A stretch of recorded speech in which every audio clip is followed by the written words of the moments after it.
એની કિંમત ટાંચણી જેવી હોય. ભલે એ ખૂજતો હોય કિંમત એની કી નવે, પણ યાદ રાખજો જે દી ટાંચડી છૂટી પડી ગઈ ને તે દી પુસ્તકનું પાનું પાનું વિખાઈ જશે, કુટુંબનું સંબંધનું. એમાં વાર નહીં લાગે સાહેબ. આજે એડા કુટુંબ પાન નેર્યું તા કે જે માટે વડીલ બેઠો હોય ને અને પોઠિયા જીરો થઈ ગયા, કારણ કે એ ટાંચડી નીકળી ગઈ અને સંબંધોના પાના વિખાઈ ગયા સાહેબ. પુસ્તક આખું હતું પણ પાનું પાનું થઈ ગયા. હે એટલા માટે મહાપુરુષો એમ કે સાહેબ વડીલોનું ધ્યાન રાખજો.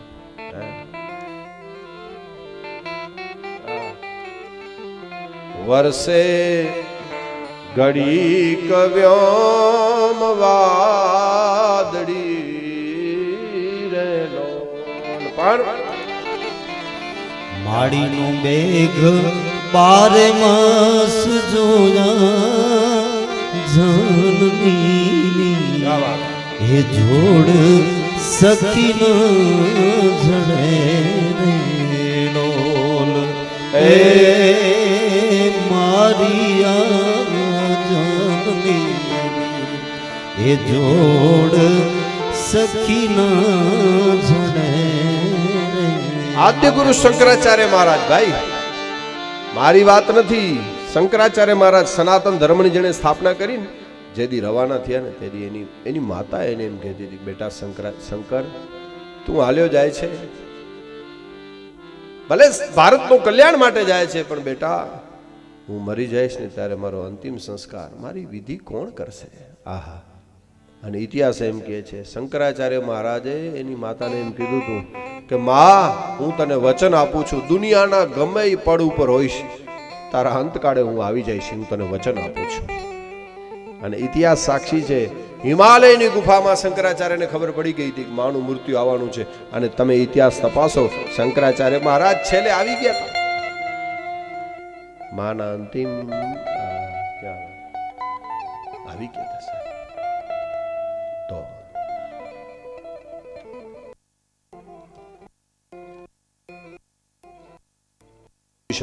ભગવાન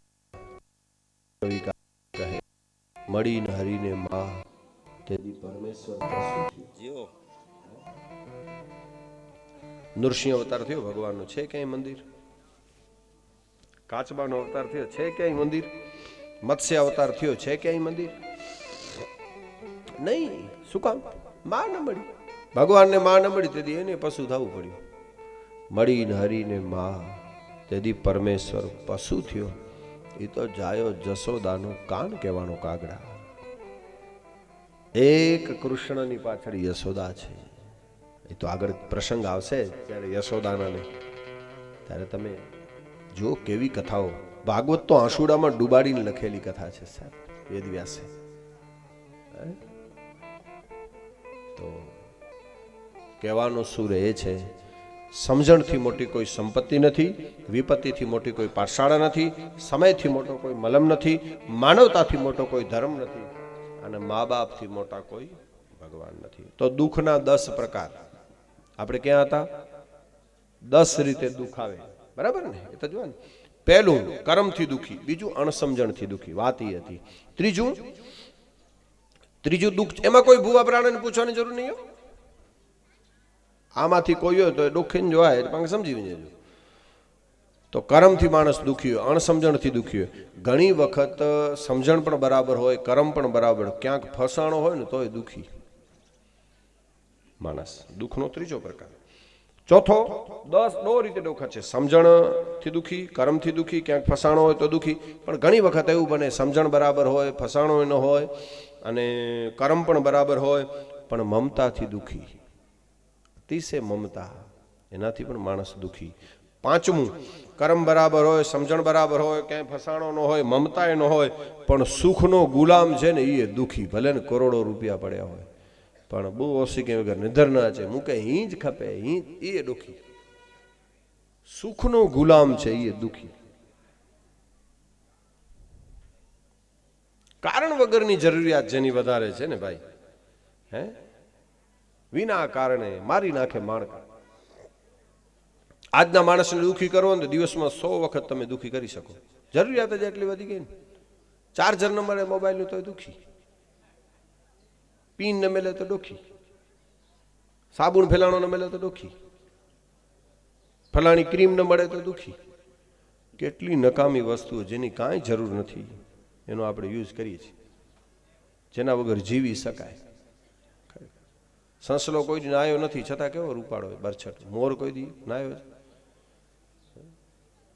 કે ક્યાં કંડિશનર ને ક્યાં શેમ્પુ વાપરતો હશે ભગવાન જાણે. બિલાડીને કોઈ દી મોતિયો નથી આવ્યો હજી, આટલી તેજ આંખ્યું હોય. તો કારણ વગરની સુખનો ગુલામ છે ને એ દુખી. પછી સંતોષ નથી ને એ દુખી.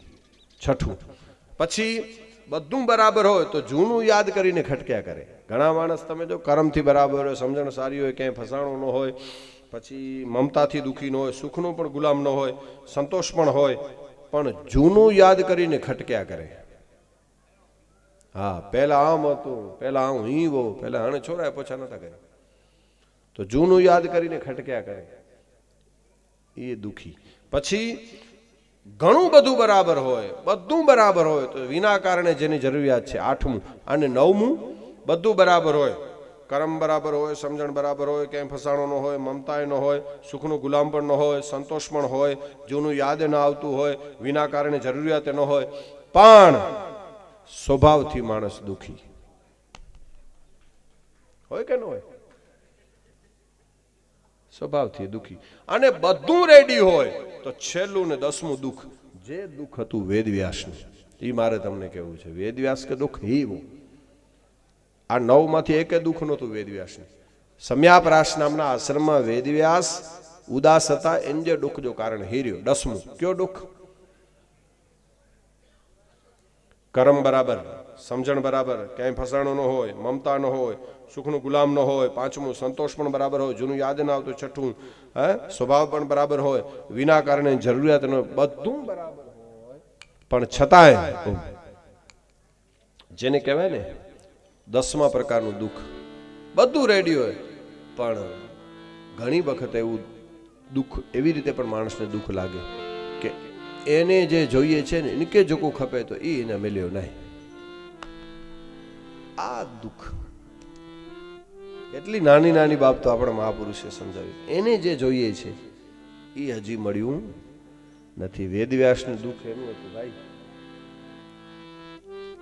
કે મેં ઘણું બધું બનાવ્યું પણ મારા કામથી હજી મને સંતોષ નથી. પુરાણો બનાવ્યા, મહાભારત બનાવ્યું, ગીતા બનાવી. ત્યારે નારદજીએ કીધું, વ્યાસ ભલે ને તમે ઘણું બનાવ્યું, એક કામ કરો, ભગવાનના ગુણ ગવાણા હોય ને એ ભક્તિનો ગ્રંથ જ તમે નથી લખ્યો, અને ભક્તિ વગર બધું નકામું. જ્ઞાન ગમે એટલું હોય. નરસિંહ મહેતા, મીરાબાઈ, તુકારામ કોઈ મંદિરના પગથિયા ચડવા નહોતા ગયા. ગયા હતા ઘરમાં રહીને ભક્તિ, શરણાગતિ જેને સ્વીકારી. તો તમે ભગવાનના ગુણ ગવાય ને એવો ગ્રંથ લખો. અને પછી વ્યાસજીને નારદજીએ કીધું, હું તમને 4 શ્લોક આપું. મારી પાસે 4 શ્લોક વાળો એક ગ્રંથ છે, એનું નામ છે ચતુશ્લોકી ભાગવત. એમાંથી તમે વિસ્તાર કરજો, એના 18,000 શ્લોક બનાવજો. પણ વ્યાસજીએ કીધું, નારદજી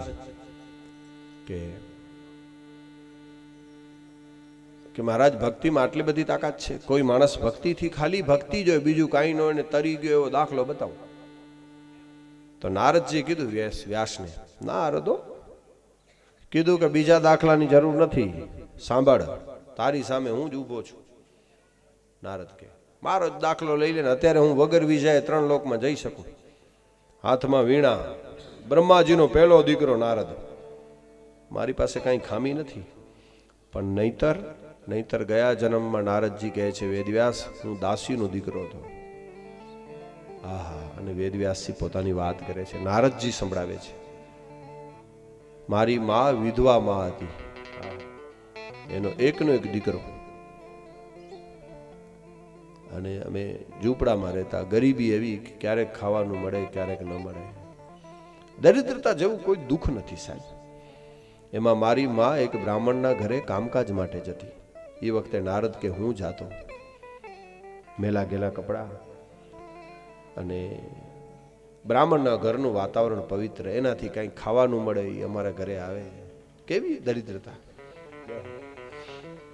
અને એમાં નારદજી કહે છે વેદવ્યાસ, એક દિવસ એવી ઘટના બની, અમારા ગામમાં ચાતુર્માસ ગાળવા માટે સંતો પધાર્યા. સંતો 4 મહિના રહ્યો ને, જે બ્રાહ્મણના ઘરે નારદ કે મારી માં કામ કરતી એ જ ઘરે, એ જ બ્રાહ્મણના ઘરે સાધુઓને ઉતારો. અને હું જાતો, રોજ કથા કરે સાધુઓ, બ્રાહ્મણના ઘરે ઉતારો હતો એટલે આમ કથા થાય, ગામ આખું આવે અને હું દૂર બેસીને સાંભળું. નારદજી કહે છે અને એ નાનપણમાં મને ભક્તિનો રંગ લાગ્યો. જો ભગવાનની કથા સાંભળીએ ને સાહેબ, તો એના ચરણમાં અનુરાગ જાગે, સાંભળવાથી જાગે. હે, કથા કામ કરે. ઘણા માણસો એમ કે સુણે એસે કરો. ભાઈ, સાંભળવાથી ખાલી બહારની રીતે નહીં, તમારા શરીરની રીતે પણ ફેરફાર થાય.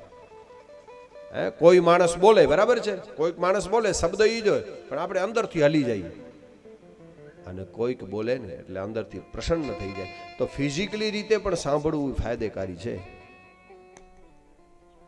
શરીરની રીતે પણ સારું સાંભળવું ને એ ફાયદાકારી હોય. સારું સાંભળવું, કારણ કે મોઢાથી તો આપણે કેટલો ખોરાક લઈએ, પણ સારું સાંભળવું એ કાનનો ખોરાક છે સાહેબ. સારું જોવું એ આંખનો ખોરાક છે. અને મિત્રો, એ ખોરાક ન બગડી જાય ને એનું માણસે ધ્યાન રાખવું જોઈએ.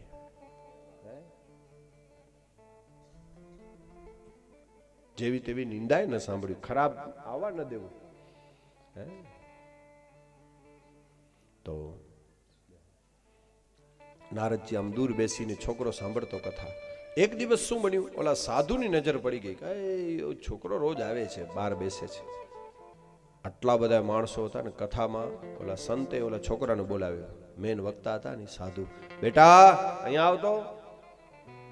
અને ધ્રુજતા ધ્રુજતા છોકરો નજીક આવ્યો. ગુરુજી હાથ મૂકીને કીધું, બેટા તારું નામ શું? શું નામ છે? છોકરો કઈ બોલી ન શકે.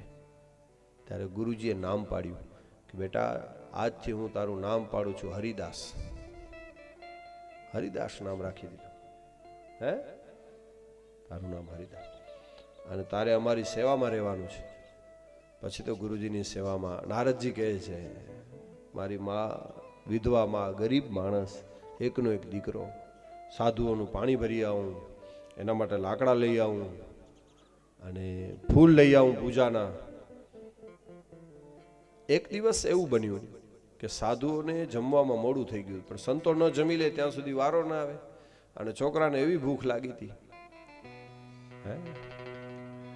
એમાં બપોરના 1:30-2 વાગ્યા ને સાધુઓ જમી લીધું. એટલે ઓલા શેઠે કીધું છોકરાને, હરિદાસને, કે બેટા આ પતરાવળી એઠી 12 ઘા કરી આવ. એ સાધુઓને એઠી પતરાવળી 12 ઘા કરવા ગયો ને છોકરો, એમાં એઠું વધેલું હતું.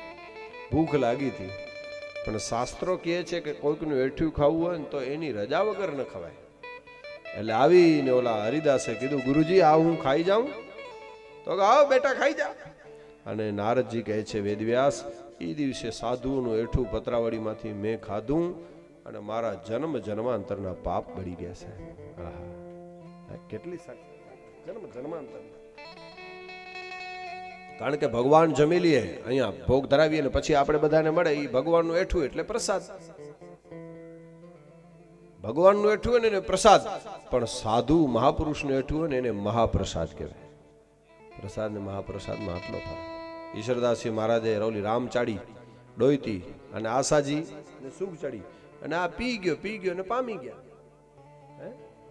આટલી જ વાત છે સહજ. અને નારદજી કહે છે પછી એવું બન્યું,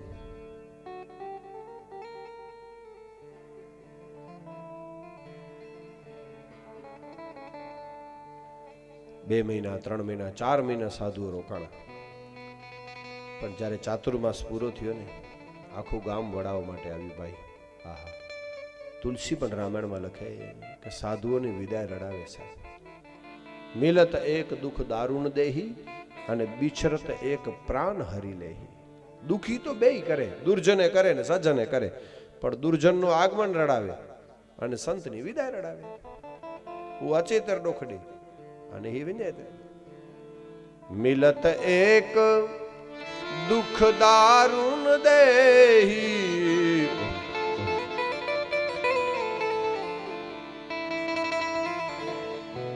મિલત એક દુઃખ દારૂણ દેહી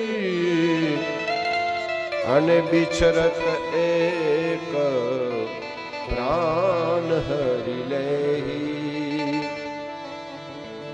બિછરત એક પ્રાણ હરી લેહી આખું ગામ મળવા માટે આવ્યું એમાં બધાને વિદાય આપીને ત્યારે ઓલો હરિદાસ બાળક થાંભલાના ટેકે બાળક રડી રહ્યો છે.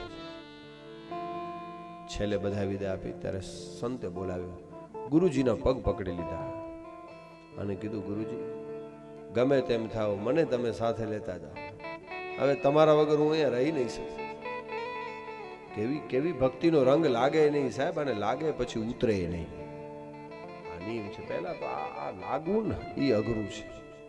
जलील आसान नहीं आबाद करना घर मोहब्बत का, ये तो उसी का काम है जो खुद बर्बाद होते हैं. એ નહીં ભક્તિ નું ઓઢણું માથા ઉપર ના આવે સાહેબ.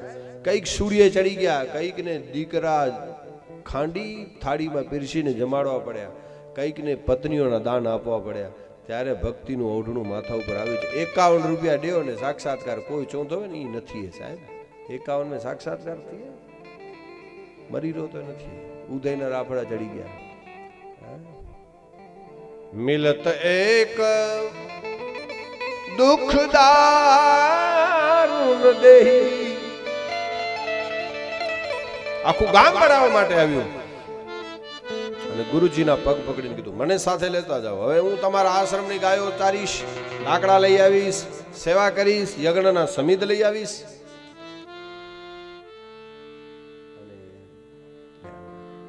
એ વખતે ઓલા સંતોએ શું કીધું ખબર?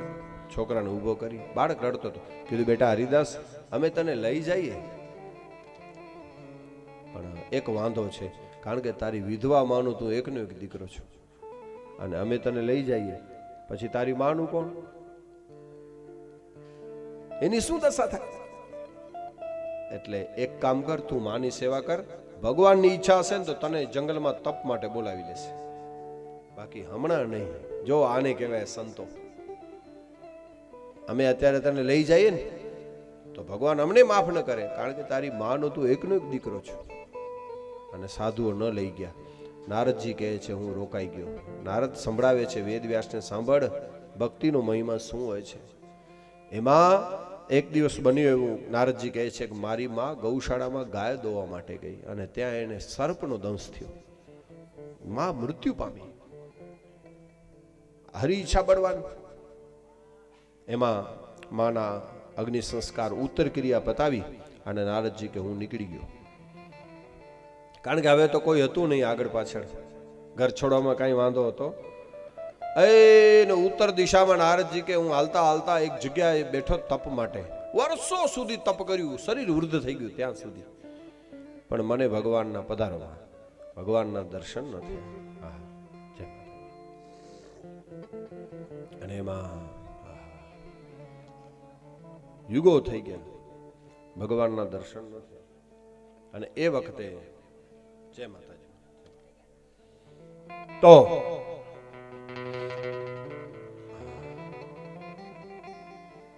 કારણ કે આ તત્વ જ એવું છે ને સાહેબ, મા તત્વ. મહાપુરુષે જેના માટે એમ કહે,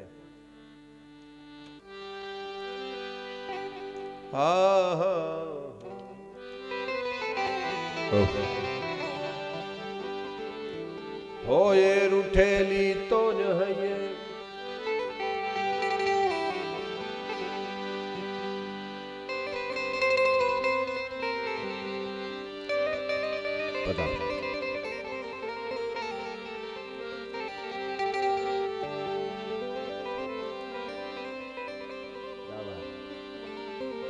કારણ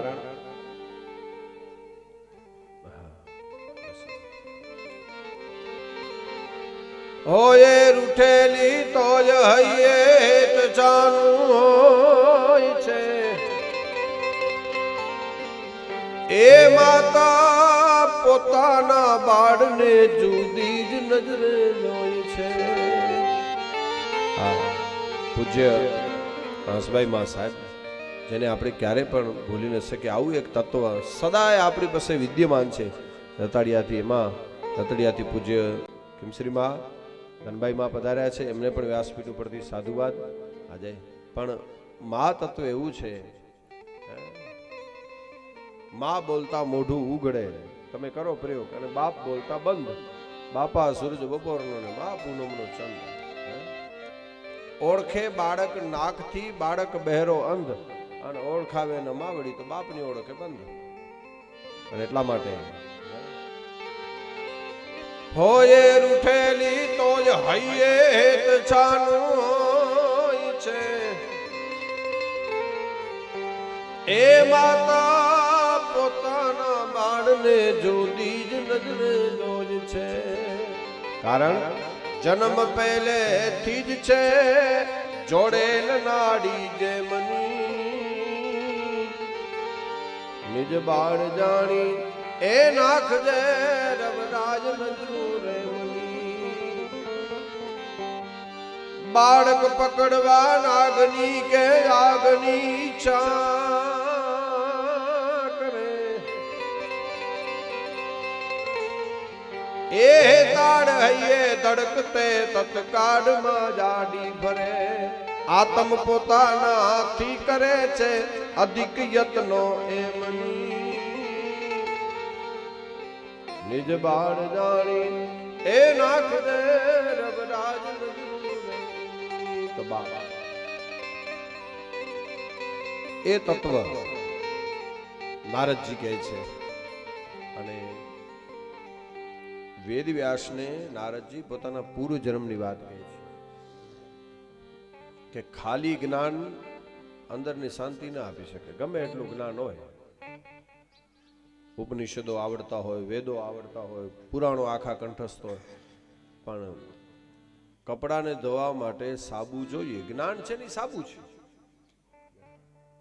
અને ક્યાં કપડા ધોવાની વાત કરી છે? કબીરે કીધું છે એ કપડાને ધોવાની વાત.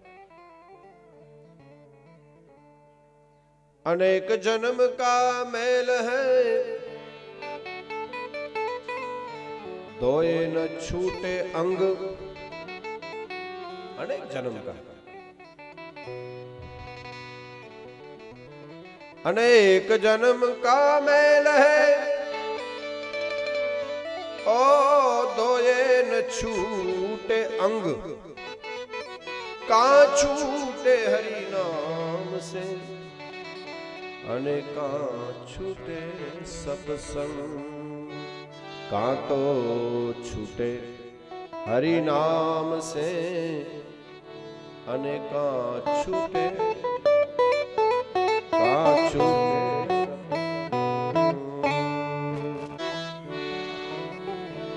મનનો સ્વભાવ કેવો છે ખબર? પાણીની ઢોળો ને એટલે નીચાણમાં જાય. મન છે ને એ નીચાણ જ પેલા પકડે. તમે જોઈ લેજો. અને એટલા માટે તો ભગવાને કદાચ અર્જુનને એમ કીધું હશે ગીતામાં કે મન એવ મનુષ્યાણામ કારણમ બંધ મોક્ષ. બંધન અને મોક્ષનું કારણ જ મન છે. સારું કોઈ દી મન બહુ ઓછું પકડે છે ને, પણ પાણીની ઢોળો એટલે પાણી હંમેશા નીચાણમાં જાય. સારા સંસ્કારો આપવા હોય છોકરાઓને કેટલી મહેનત કરવી પડે. ખરાબ કોઈને આપવા પડે છે? જેટલી મહેનત આવે ને એ સારે લાય. ખરાબ લા મહેનત જ ન વેવે. સારા ઝાડ વાવવા હોય તો કેટલી મહેનત કરવી પડે. આંબા ને કેટલી મહેનત કરવી પડે. જીવની જેમ સાચવા બાવર માટે મહેનત કરવી પડે. એટલે ઘણી વાર પૂજ્ય મહા જ્યારે વધારે છે એટલે કહું, ઘણા માણસો એમ કે કથા સુધારો. કથા સુધારવા માટે છે જ નહીં. સુધારવા અને બગાડવાના ધંધા જ ખોટા. કોઈ સુધરી જાય એ વાતનો માલ નથી. સુધારવા અને બગાડવાની વાત નથી. કથા સુધારવા માટે છે જ નહીં સાહેબ. કથા આપણે બગડીને જઈએ ને એટલા માટે છે. જેટલે છીએ એટલે રહી જઈએ ને તોય ઘણું કહેવાય. સહજ રીતે કમ સે કમ આપણે બગડીને જઈએ ને તોય ઘણું. કારણ કે હંમેશા મહેનત છે ને સારા માટે હોય. કોઈ માતાઓ બહેનો દુકાને જઈને એમ કીધું કે એ દુકાનવાળા ભાઈ એકડો બહુ સાવેણા દે બોરિયું. અને 3 કિલો કોટડીઓ. એમ કોઈએ કીધું ખરીદી સાવેણાની કરવાની હોય સાહેબ, કચરાની હોય જ નહીં. કચરો તો વાળો નહીં તો થઈ જ જાય વગર પૂછે. ખરીદી શેની હોય? જે કાંઈ મહેનત છે ને સારા માટે છે, ખરાબ માટે કોઈ દી હોય જ નહીં મહેનત. અને નારદજી ક્યાંથી ક્યાં પહોંચ્યા? વેદવ્યાસને એમ કહે છે વર્ષો સુધી મેં સાધના કરી પણ ભગવાનના દર્શન ન થયા, કારણ કે કાંઈક આગલા જન્મનું ખૂટતું હતું. અને આકાશવાણી થઈ કે હે બાળક,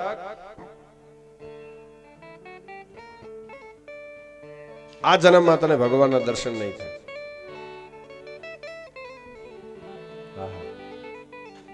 આના માટે કંઈક તારે, કારણ કે આગલા જન્મની બધી જે કંઈ તપ કર્યું પુણ્ય ખર્ચાઈ જાય છે. અને પછી નારદજી કહે છે વેદવ્યાસ, હું મારો દેહ છૂટવાની વાટ જોવા લાગ્યો કે કબ મરહું કબ ભેટું પૂર્ણ પરમાનંદ. કબીર એમ કીધું ને, મરને સે સબ જગ ડરા પણ મેરે મન આનંદ. કારણ કે કબ મરહું અને કબ ભેટી હું પૂર્ણ પરમાનંદ. જો સારી રીતે જીવ્યા હોય એટલે તો મૃત્યુ એ ભગવાનને મળવાનો દિવસ છે ને. ભય કોને લાગે? मरने से सब जग डरा मेरे मन आनंद.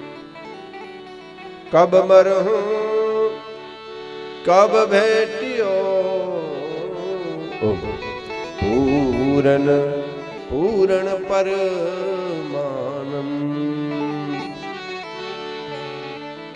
अवधनीर तन अंजलि टपकत श्वासो श्वास. પાણીનો ખોબો પકડી કેટલી વાર હરિ ભજાવિણ જાત હૈ અવસર શરદાર. હરિ હરિ ભજાવિણ જાત હૈ અવસર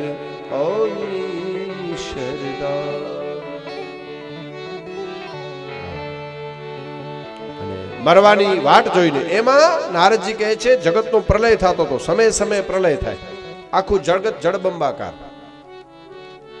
અને જગતનો પ્રલય થયો અને મારું મરણ થયું. આ બે ઘટના એક સાથે બની. નારદ કહે છે વેદવ્યાસને પોતાના પૂર્વજનોની કથા સંભળાવે છે પહેલા સ્કંદમાં કે ભક્તિનો ગ્રંથ લખતું વ્યાસને કીધું, અને મારું મૃત્યુ. અને આ બે ઘટના એક સાથે બની. એમાં બીજા જન્મે નવી સૃષ્ટિની રચના થતી હતી પ્રલય પછીની, ત્યારે બ્રહ્માજી નવી સૃષ્ટિની રચના કરતા હતા. ત્યારે નારદજી કહે છે કે હે વ્યાસ, બ્રહ્માજીએ સૃષ્ટિ સર્જનનું કામ ચાલુ કર્યું અને સૌથી પહેલું મારું સર્જન કર્યું.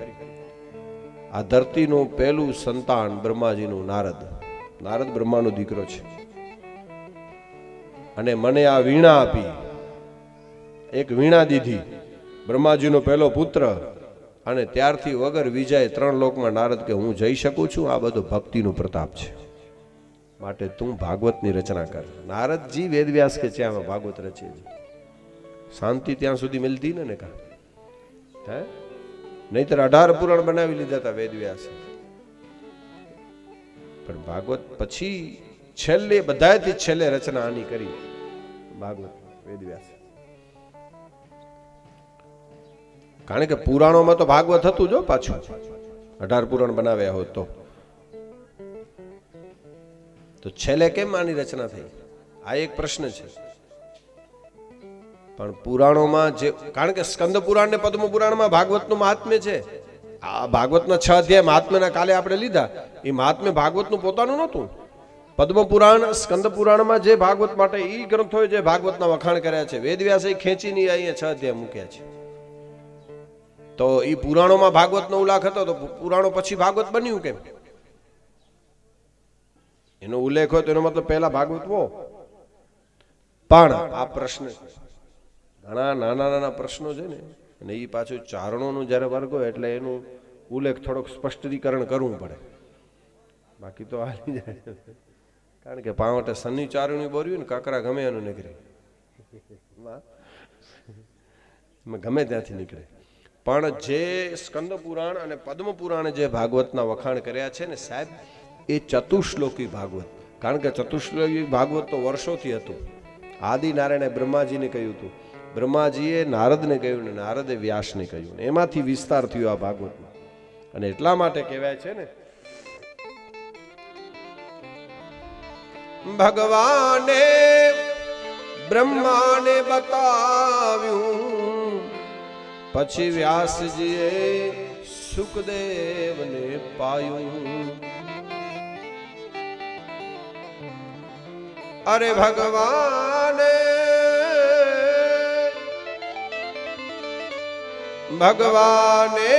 બ્રહ્માને બતાવ્યું, વ્યાસજીએ સુખદેવને પાયું. અને લાગ્યું બ્રહ્મપદનું જ્ઞાન, લાગ્યું બ્રહ્મપદનું જ્ઞાન. ભક્તો સાંભળો ભાવે, શ્રીમદ ભાગવત પુરાણ. ભક્તો સાંભળો ભાવે, હે ભક્તો સાંભળો ભાવે. શ્રીમદ ભાગવત પુરાણ. ભક્તો સાંભળો ને ભાવે, રે ભક્તો સાંભળો ને ભાવે. ભગવાને બ્રહ્માને બતાવ્યો, વ્યાસજીએ સુખદેવને પાયો. ભગવાને બ્રહ્માને બતાવ્યો, વ્યાસજીએ સુખદેવને પાયો. લાગ્યો એ લાગ્યું બ્રહ્મપદનું જ્ઞાન. ભક્તો સાંભળો ભાવે, શ્રીમદ ભાગવત રસપાન.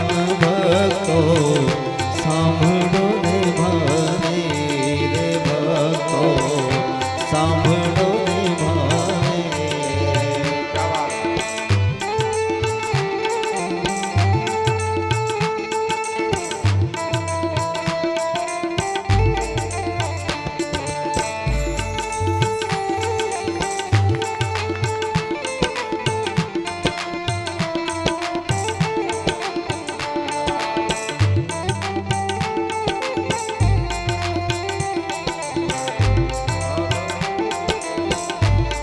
અને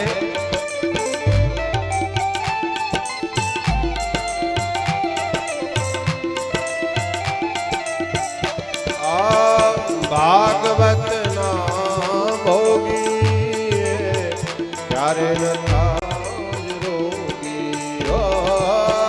ભાગવતના ભોગી રે કદી ન થાય રોગી. એવા ભાગવતના ભોગી એ ક્યારે ન થાય રોગી. એવા થઈ ગયા મહાયોગી ભાઈ, થઈ ગયા એ મહાયોગી. ભક્તો સાંભળો ભાવે, શ્રીમદ ભાગવત રસપાન. ભક્તો સાંભળો ને ભાવે, રે ભક્તો સાંભળો ભાવે. હે ભક્તો સાંભળો ભાવે. જોયું સુખદેવે વિચારી, એમાં જ્ઞાન બહુ છે ભારી. જોયું સુખદેવે વિચારી, એમાં જ્ઞાન બહુ છે ભારી. જોયું સુખદેવ વિચારી, જોયું સુખદેવે વિચારી, એમાં જ્ઞાન બહુ છે ભારી. લીધા પરીક્ષિતને તારી,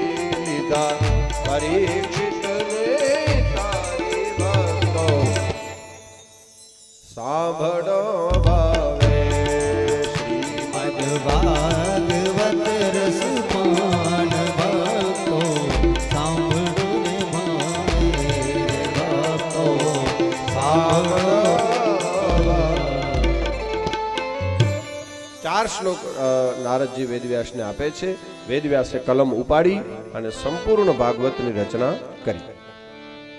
પણ પ્રશ્ન એ હતો, ભાગવતની રચના કરું, લખે કોણ? ગણપતિ મહારાજને બોલાવ્યા. ગણપતિને કીધું મારે જગતના કલ્યાણ માટે ભાગવતની રચના કરવી છે, અને એમાં જો તમે મદદરૂપ થાવ તો. ગણપતિએ કીધું હું લખું ખરો, પણ એક ક્ષણ માટે, એક સેકન્ડ માટે નવરો નહીં બેસું. કારણ કે ગણપતિ જો વાન જાય ઊંધર, ઊંધર જો મતલબ થાય ઉદ્યમ, ઉદ્યમનો મતલબ થાય કામકાજ, પ્રવૃત્તિ. કામકાજ કરે, પ્રવૃત્તિ કરે, મહેનત કરે, ધંધો કરે, એના ઘરે રીધિ સિદ્ધિ હોય. ગણપતિની પત્ની રીધિ સિદ્ધિ. બાકી આરસ મંડળ જે પ્રમુખ હોય, ઓટા ઘસીંદા में रिद्धि सिद्धि न गए, कम करे तो रिद्धि सिद्धि છે કે નહીં? સીધી સીધી વાત. ગણપતિનો વાહન છે ઉંદર, ઉંદરનો મતલબ થાય ઉદ્યમ. એટલે ગણપતિએ કીધું હું નવરો નહીં બેસું, જો કામ જોઈએ મને. અને કામ છે ને માં જરૂરી છે સાહેબ. અતિ પ્રવૃત્તિ વાળો માણસ હોય ને એને સાહેબ દુઃખી થવાનો ટાઈમ ન હોય. ખરેખર દુઃખી થયો ટાઈમ. અમુક માણસોને એમ કે સુખી છો કે દુઃખી, તો કે દુઃખી થવાનો ટાઈમ જ નથી ને કે મહારાજ. થોડા થોડી જેતરી પૈએ ધંધે મારે મારું કે દુઃખી થયો ટાઈમ ન હોય. અને પ્રવૃત્તિ છે ને, પ્રવૃત્તિ જરૂરી છે સાહેબ. હા, છે કે નહીં? હા, પ્રવૃત્તિ માણસને ત્રણ આફતમાંથી ઉગારે. નોટ કરજો. પ્રવૃત્તિ ને માણસને ત્રણ આફતમાંથી પ્રવૃત્તિ બહાર કાઢે, ઉગારે. કઈ 3 આફત? એક કંટાળો. કંટાળો ના આવે પ્રવૃત્તિ વાળો માણસ. કંટાળો કઈ કહે છે? નેવરે કહે છે. એક 3 આફતમાંથી પ્રવૃત્તિ બહાર કાઢે. એક કંટાળો, બીજી કુટેવ. કુટેવે કેરા છે ખોટા નેવરો હોય છે કે ના? તો પ્રવૃત્તિ 3 આફત में બહાર કાઢે. એક કંટાળો, બીજો કુટેવ, અને ત્રીજી જરૂરિયાત. જરૂરિયાત પૂરી થઈ જાય. એટલા માટે પ્રવૃત્તિ. આમ તો છઠદમ શીલ બિરતિ બહુ કર્મ, ભગવાને એમે કીધું છે સબરીને, અતિ પ્રવૃત્તિમાંથી નિવૃત્તિ લઈ લેવી. પણ અમુક ઉંમર પછી ભક્તિ કહેવાય પાછી. પણ જ્યારે કરવાનું હોય ત્યારે તો પ્રવૃત્તિ જ કરવાની. બેય કહેવત છે. પ્રવૃત્તિમાંથી નિવૃત્તિ લઈ લેવી એને ભક્તિ કહેવાય અમુક ઉંમર પછી. અને અમુક ઉંમરમાં પ્રવૃત્તિ ધર્મ છે કે નહીં? યુવાનીમાં એમ બેઠા ઓટા ઘસતા એમ કે છઠદમ શૈલ બેરતી બહુ કર્મા, તો એ ના હાલે. એમ તો સંતે સંન્યાસી હોય ને એ પડ્યો હોય ને આળસુ એ પડ્યો હોય. પણ આળસ છે ને એ આરામ નથી હો, યાદ રાખ ભાઈ. કંજુસાઈ છે એ કરકસર નથી. હા, આળસ છે એ આરામ નથી. કંજુસાઈ છે એ કરકસર નથી. અને ઉડાવું પણ પાછું દાતારી નથી. એ લખી ગઈ ખરેખર. ઉડાવપણું છે ને ઘણા ઉડાવ, એ દાતારી નથી. દાતારી તો એને કહેવાય એક રૂપિયો આગો આપો ને આવા કામમાં ઉગી નીકળે સાહેબ, એ દાતારી કહેવાય. હે, જેને ઉગી નીકળે ગાયું માટે, ક્યાંક સત્કર્મ માટે દાન આપવું તો કેવું ઉગી નીકળે. તો ઉડાવપણું એ દાતારી નથી. કંજુસાઈ કરકસર નથી. અતિ વિવેકમાંથી ક્યારેક તમે જો, અતિ ખુશામતમાંથી, વિવેકમાંથી ખુશામત જન્મે, આ નિયમ છે. અને અતિ સહનશીલતામાંથી ક્યારેક કાયરતા જન્મે. અતિ સહનશીલતામાંથી. અને અતિ ખુશામતમાંથી ક્યારેક વિવેકમાંથી ખુશામત જન્મે. આ નિયમ છે. તો આપણે વાત એ કરતા હતા કે ગણપતિ મહારાજે કીધું વેદવ્યાસને કે હું નવરો નહીં બેસું. મંજૂર. વ્યાસજીએ વિચાર્યું કે આવી શરત કરી કેમ માલે? કારણ કે ભાગવતની રચના કરવામાં તો મહિના લાગી જાય. અને આ એમ કે હું લખીશ ખરો, પણ મારી પેન અટકે નહીં. તો હવે અહીંયા ને અહીંયા ક્યાં બેઠા રહેવું? રાત દિવસ નિત્યક્રમ કરવા હોય, સ્નાન સંધ્યા કરવી હોય, મળે થઈએ કે એ તો જ વૈરો. એટલે ગણપતિએ શરત કરીને સામે વ્યાસજીએ પણ શરત કરી કે તમારી શરત મને મંજૂર છે કે તમે એક ક્ષણ નવરા નહીં બેસો, પણ મારી પણ એક શરત છે. વ્યાસજી કે શું? તો કે હું જે શ્લોક બોલું ને એ યોગ્ય છે કે અયોગ્ય એનો વિચાર કરીને તમારે લખવાનો. ગણપતિજી મંજૂર. બે જણા બેસી ગયા. હવે ભાગવતમાં જયારે માં 100 શ્લોક થાય ને ત્યારે વેદવ્યાસ એક કૂટ શ્લોક મૂકી દે. કૂટ એટલે ખોટો ન હોય પણ એના અનેક અર્થો નીકળતા હોય. ભાગવતમાં ઘણી વખત એવા શ્લોકો આવે છે જેમાં વક્તા અને શ્રોતા બેય મૂંઝાઈ જાય. બહુ ગૂઢ ગ્રંથ છે આ. હા, ભગવતીની કૃપા હોય તો આને સમજી શકે. ભાગવત એટલે મેં હમણાં જ કીધું ને કે આ સહજ નથી, બહુ ગૂઢ ગ્રંથ છે. તો 100 શ્લોકમાં કૂટ શ્લોકને અનેક અર્થો નીકળતા હોય. હવે એવો શ્લોક મૂકે ને એનો વિચાર કરવામાં ગણપતિ રીએ. એટલી વારમાં વેદવ્યાસ જાય, નિત્યક્રમ સ્નાન સંધ્યા બધું પતાવી આવે, આવીને પાછા બેસી જાય. વળી 100 શ્લોક થાય એટલે કૂટ શ્લોક મૂકીને હાલે જાય. અને વિચાર કરો, એક ગણપતિ મહારાજ અને એક વેદવ્યાસ, આવા બે મહાન વિભૂતિઓ, એની મહેનતનું ફળ ઈ આપણું આ ભાગવત જે કરોડિયા ગામે આજ આવ્યું છે સાહેબ. આખી ભાગવતની રચના થઈ ગઈ. હવે પ્રચાર કરવા વાળો જોઈએ ને. ગણપતિ આણે વિચાર્યું વેદવ્યાસે, ભાઈ ભાગવતની રચના તો મેં કરી પણ આનો પ્રચાર કોણ કરશે? કારણ કે વેદવ્યાસની અવસ્થા થઈ ગઈ હતી. વિચાર્યું કે ભાગવતનો પ્રચાર મારાથી નહીં થાય. રચના વેદવ્યાસે કરી પણ એનો પ્રચાર કોણ કરી શકે? પ્રચાર ન થાય ત્યાં સુધી બધું નકામું. વ્યાસજીએ વિચાર્યું કે આનો પ્રચાર તો ઈ જ માણસ કરી શકે કે દુનિયામાં જે જન્મથી વૈરાગી હોય. ઇનકે જે ભાગવત સમજાય જો કોઈ જન્મ से વૈરાગી વે માં સંપૂર્ણ સોડો આના વૈરાગી પાંજી ભાષામાં જો ને અંદરથી જો કોઈ વૈરાગી સવા વી. હવે જન્મથી વૈરાગી કોણ મળે ભાઈ? સંસાર ભોગવ્યા પછી વૈરાગની વાત નથી. જન્મ સે વૈરાગી. અને વૈરાગ્ય તો અંદરની ભૂમિકા છે, એ થઈ જાય ભાઈ, કરવો ન પડે. ત્યાગ કરવો પડે ને વૈરાગ થીવી નહીં. ત્યાગમાં વૈરાગમાં ફરવો, ત્યાગ છોડવું પડે. પણ તુલસી એમ કહે, જાનીએ તબહી જીવ જબ જાગા, જબ સબ વિષય બિલાસ બિરાગા. હે જાનીએ તબહી જીવ જબ જાગા, જબ સબ વિસજ બિલાસ બિરાગા. શ્રી રામ જય રામ જય જય રામ, શ્રી રામ જય રામ જય જય રામ. જાનિए तब ही जीव जब जागा, जब सब विसज विलास विरागा. શ્રી રામ જય રામ જય જય રામ, શ્રી રામ જય રામ જય જય રામ. जानिए तब ही जीव जब जागा, जब सब विषय विलास. અને 16 આના વૈરાગી. વેદવ્યાસે વિચાર્યું એક જ માણસ છે આ દુનિયામાં જે ભાગવતનો પ્રચાર કરી શકે, જન્મથી વૈરાગી, અને એડો કે ભગવાન શંકર. એના જેવો કોઈ વૈરાગી નથી. તો મહાદેવ જો મારા ઘરે પુત્ર બનીને આવે ને તો કામ થાય. વ્યાસજી શંકર ભગવાન એમ કહે છે કે પ્રભુ તમે તો અજન્મ છો, તમારો જન્મ નથી, પણ મારી ઈચ્છા છે કે મારા ઘરે પુત્ર બનીને આવો ભાગવતનો પ્રચાર કરવા માટે. શંકર ભગવાન કે ના આવું, કારણ કે હું તો જન્મ જ નથી. તો કે કોઈ બીજું રૂપ લઈને આવું, પણ આવવું તો પડે. ના પાડી દીધી કે ના આવું. પછી વેદવ્યાસજીએ લાલચ આપી શંકર ભગવાન. શંકર ભગવાન કે લાલચ દે વ્યાસજી કે અહીં સમાધિ લગાવ્યો હતા ને. વેદવ્યાસ છે શંકર ભગવાન કે હું સમાધિ જો તો આચાર્ય અહીં સજોડી સમાધિ મેવા. તો સમાધિ કઈ કે ચોવા જાય નિર્વિચાર ભૂમિકા માં, એને સમાધિ કહેવાય. જો અત્યારે તમે બેઠા છો તો વિચાર આવે છે ને, બેનો આટલો અવાજ કરે છે તો એમાં વિચાર હશે ને.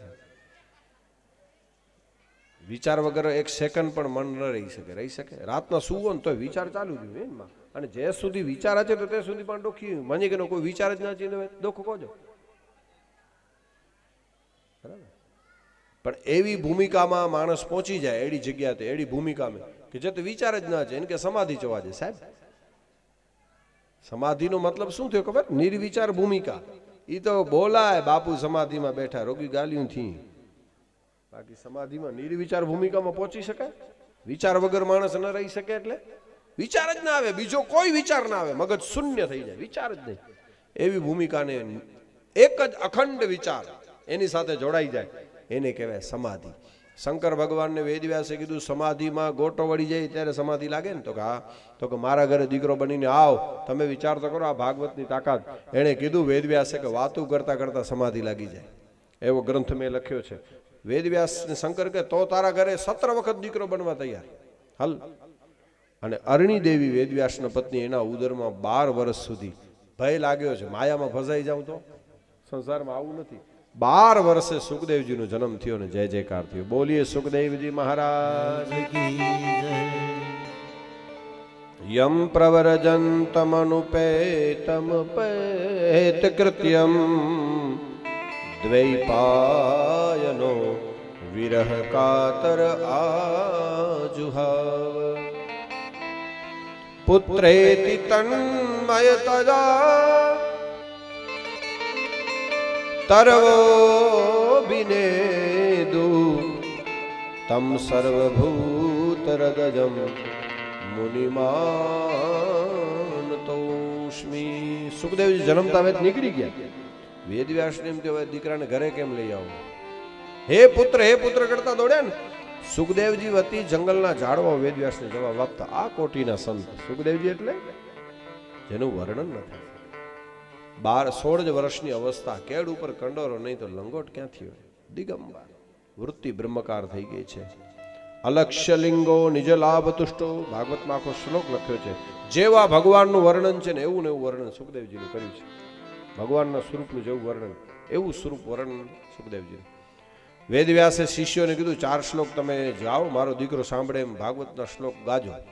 સુખદેવે સાંભળ્યા. જન્મતા વેદ પિતાનું ઘર છોડીને જે દીકરો ભાગી ગયો તો એને શ્લોકો સાંભળ્યા ને એટલે એમ થયું ઓહો આ ગ્રંથ તો જોરદાર હશે.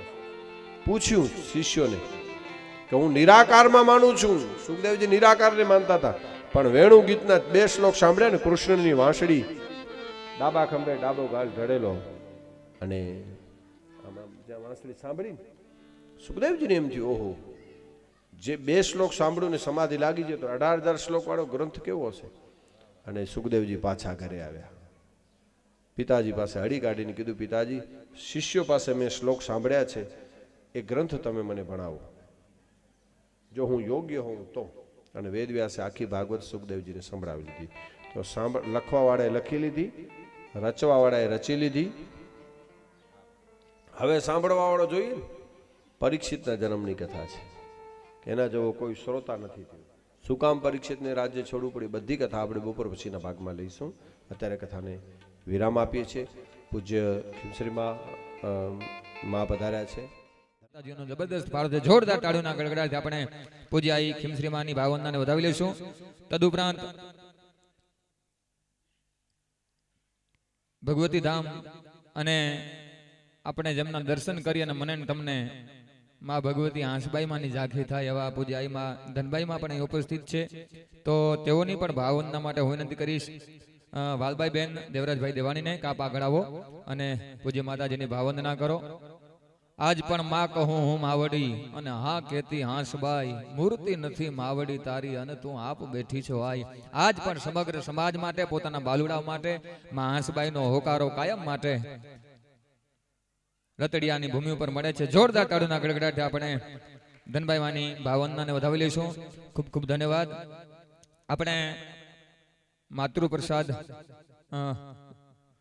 લેવા માટે હું ખાસ કરીને સર્વપ્રથમ આપણે ભૂદેવોને પ્રસાદ લીધા બાદ આપણે ગ્રામજનો લેશું. ખાસ કરીને પ્રસાદનો બગાડ ન થાય એની આપ સૌ કાળજી રાખજો.